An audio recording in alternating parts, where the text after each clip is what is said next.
With the new year on the way, perhaps you're looking for a new job. Well, we're on your side, though, with tips to protect you from scams. That's right. Carl Bates, the CEO of the Better Business Bureau, joins us now with more on this. Good to see you this morning. Good morning. Good morning. And Merry Christmas, Happy New Year to you. Hope you had a nice Same Christmas to you. But this is the time of year people might think, I'm going to make a job switch and maybe look for something different.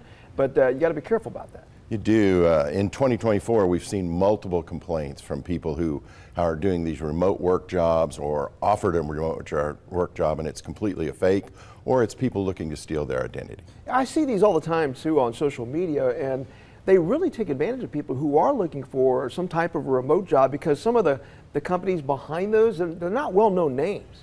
Well, they're not well-known names and they're not real companies, or they're impersonating a real company, and that's really the key to watch out for. Okay. They're also looking to steal your identity or to download malware onto your computer and steal all your information off your computer. All right, so what do folks need to keep in mind then if they're trying to look into some of these type jobs? Well, number one, if you're approached by a company or see a job out there, you should go to the company's website and check it out. Make sure the company really exists and check and see if they have any real job postings out there, Mike. That's key there. And then also go online and search the employer's name and add the word scam at the end of when you type in their name. Okay, all right. And see if any scams come up that people have reported about these fake jobs on that.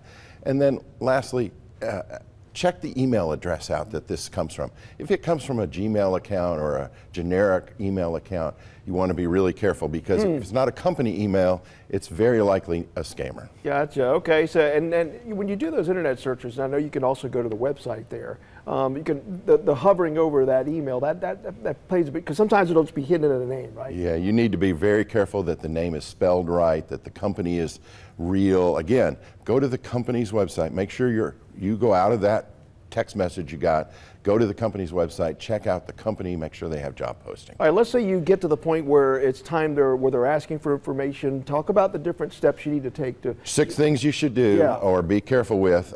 Number one is consider setting up a second bank account to use for this work from home account. Okay. Rather than give people access to your regular bank account, set up a separate account. That'll help you and protect you from having your money stolen if it's a scam. Okay.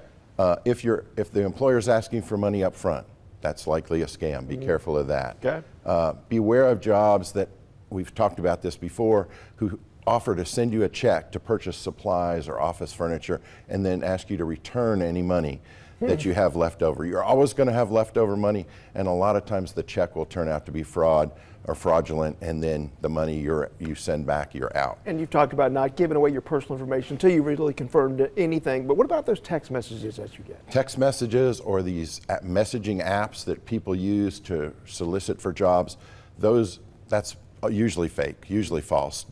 Don't respond to those. Don't click on any links. A lot of times those are downloading malware onto your device, even if it's your phone, and now they have access to everything in your phone. And finally, as we wrap up, they really shouldn't be asking for E-Verify or IRS information, right? If it's an employer, they're going to ask you to E-Verify or fill out a W-4 form. If you don't fill out a W-4 form, it's not a legitimate position. Gotcha. So be very careful. Gotcha. All right, Carl Bates with the Better Business Bureau. We do appreciate it. Thank you so Thanks, much. sir. All right. Jazz is standing by at the first alert desk. Jazz?